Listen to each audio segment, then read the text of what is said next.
Officially, only 6% of all crimes lead to even a charge or a summons, never mind a conviction. And that 6% figure is likely inflated by the likes of the Met and other forces not even bothering to record thousands upon thousands of crimes.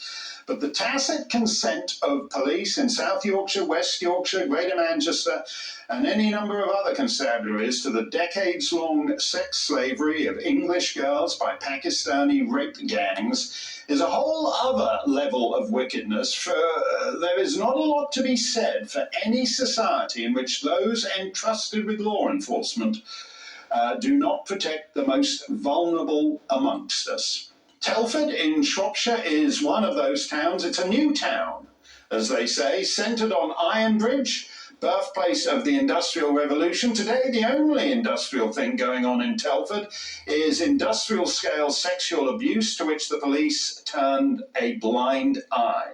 For 10 years, Samantha Smith was a victim of not only her abusers, but also of police indifference to her fate.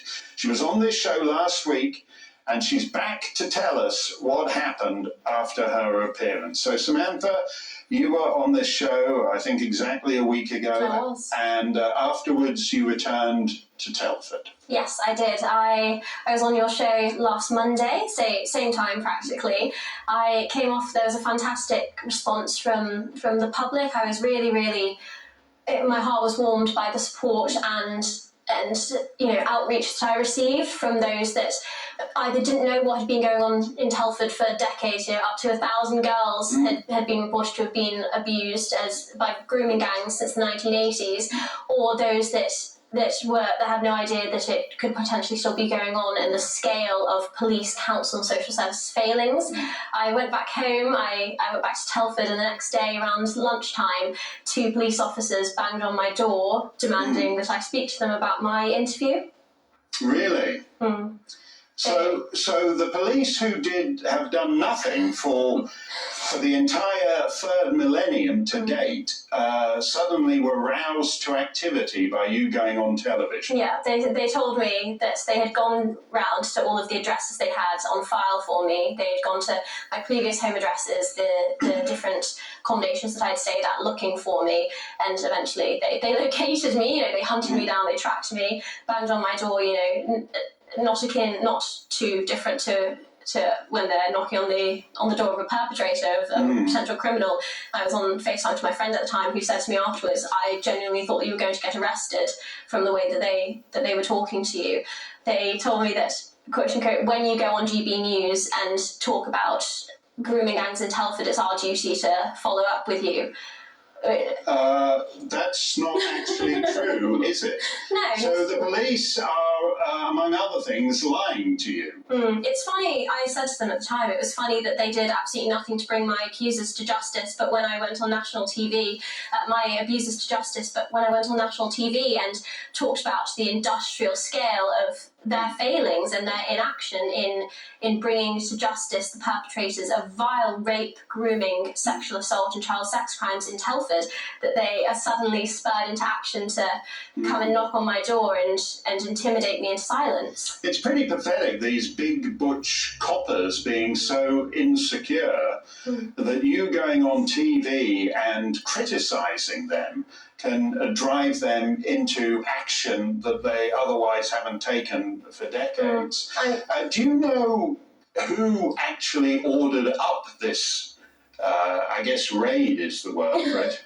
I have absolutely no idea. I know that it was two police officers from the CSE team that knocked on my door. They said they had been working for the force for a year and 6 months respectively, and they were, quote unquote, trying to make a difference. I don't know what difference they were making by going after a victim rather than the perpetrators, those that have been systematically raping, abusing, grooming and passing girls around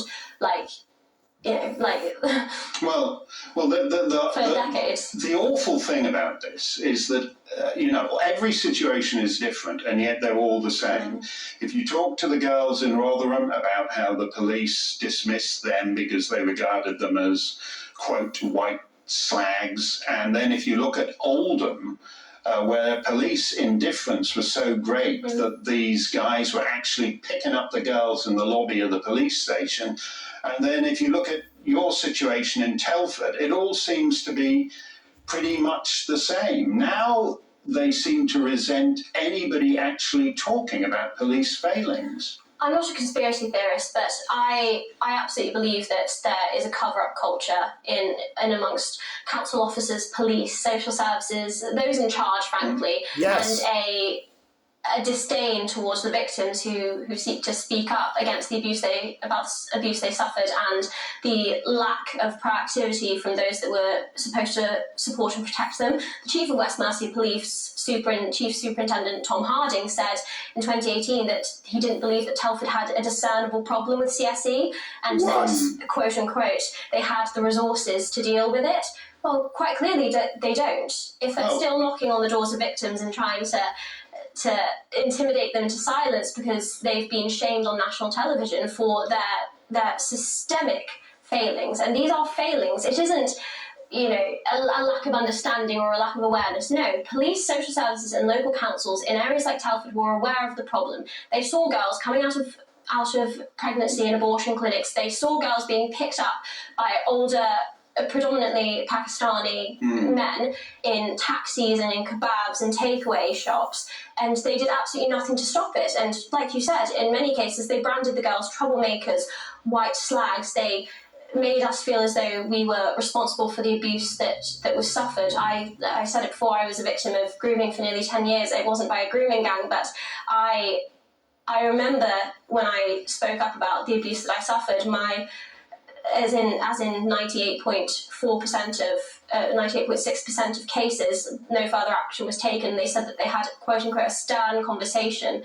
with one of my abusers, nothing more, nothing less. But well, your abuse started at the age of 5 or 6, so it's good to know that if someone starts sexually abusing a 5 or 6-year-old girl, that in Telford the police take that sufficiently strongly to have a stern word with the abuser of the 5 or 6-year-old girl. One thing is clear. You mentioned just the kebab shops, the minicab business. Again, it's all the same. There's minicabs in Telford, minicabs in Rotherham. And the police know about it. What do you think actually is going on? Do you think these guys in the gangs, there's generally, there's 2 degrees of separation, I think 1 degree of separation between one of the Rotherham guys and a member of the House of Lords, Lord Ahmed, who I think Tony Blair put in the House of Lords. What's actually, are these people too powerful to touch? I think that it's far easier for those in charge to blame the victims of crimes rather than to address the systemic culture of abuse, of ignorance, and of grooming in areas like Telford, Rotherham and Rochdale. It's far easier to say, oh, well, these girls are problematic. These girls, they come from a difficult background. Oh, they asked for it. They wanted it. They were offering themselves up. It's far easier to blame the children who aren't able to protect or defend themselves than to actually go after the perpetrators. And that's why so few grooming gangs and so few rapists and abusers are prosecuted and convicted against the thousands of victims up and down the country who have fallen to frankly, who have been picked up off the streets, systematically groomed, raped, abused, and then tossed aside by those that are meant to protect them. Oh, sad.